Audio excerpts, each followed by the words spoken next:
So there's essentially two ways you can look at Dish as being this new incoming fourth carrier, the underdog, giving them a fighting chance, a fighting spirit, trying to compete, or you might be looking at them as just looking to sell. All right, regardless, let's look at this story from Dish. It does paint them in a good way. I think it's important to look here what the analysts are saying, and it's a unique angle and twist to it, something that I've mentioned before on the podcast. I'm excited about this article presented to you guys here, February 15th, 2022 from Monica Alvin, Fierce Wireless. All right, so Dish has a pretty nice spectrum portfolio. A lot of people downplay that. This, to some, myself included, make them legitimate when it comes to those holdings. Those licenses can be very good for deploying a network that could have capacity and range. They do have low band, they do have mid band. Millimeter wave's probably not really in their alley just yet, but here's what they got. They just got 3.45 gigahertz, which is the Goldilocks 5G spectrum range, right? It's a kind of hybrid of like low band and millimeter wave smack dab in the middle, where you can get, a couple miles of range out of a capacitive frequency. All right. And they spent money in that auction and they did good to get it. All right. They've got that. And they also have some CBRS, which is 3.55 gigahertz.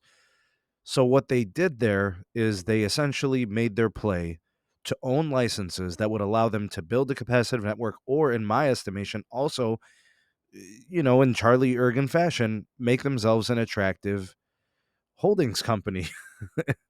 And who knows what they end up doing. But this goes to show you here, they have what's referred to in the industry as C Band, thanks to the FCC, N77, just like Verizon, just like AT&T, just like T-Mobile.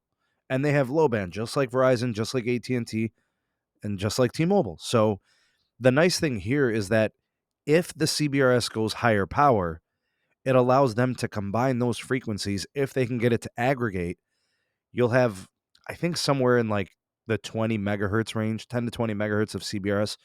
Plus, they've got like 30 to 40 megahertz of the 3.45. If they can aggregate those two things together, you have yourself a legitimate capacity layer on a macro band that you can put on tall, large tower sites, not small cells or anything like that.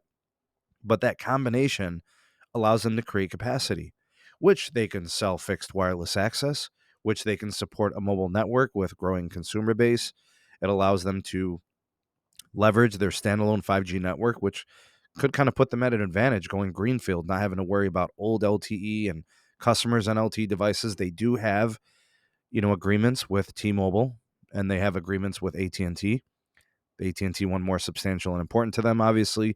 They just did that. It's going to be like 10 to 12 years if they so choose.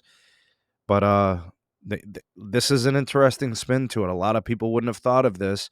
And I guess there's some L-band, some of this legato stuff that could kind of come into the uplink. I'm not sure about what that's valued at and what they would end up getting or whatever. But, a lot of people have doubts about Dish, and that's perfectly warranted. I get it.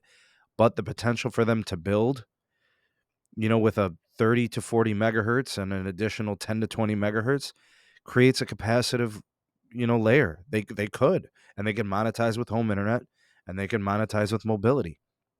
They just have to compete for those customers. And I give them the fighter's chance. I mean, heck, David slayed Goliath, right? Or maybe in this case, you'd be slaying Goliaths. AT&T, Verizon, and T-Mobile are huge. They all have over 100 million subscribers and MVNO deals and all of that stuff. So anyways, you guys tell me what you think about the potential, this 3 gigahertz portfolio that Dish has. Oh, by the way, if that CBRS goes higher powered, which I do believe it will, it helps Verizon too. So Verizon gets more capacitive as well in a big way because they have, 160 to 200 megahertz of the C band N77 plus CBRS and 30 to 40 megahertz in the top 46 PEAs. And they do unlicensed. So big time, huge potential here. Let me know what you guys think. Like, share, subscribe, comment down below.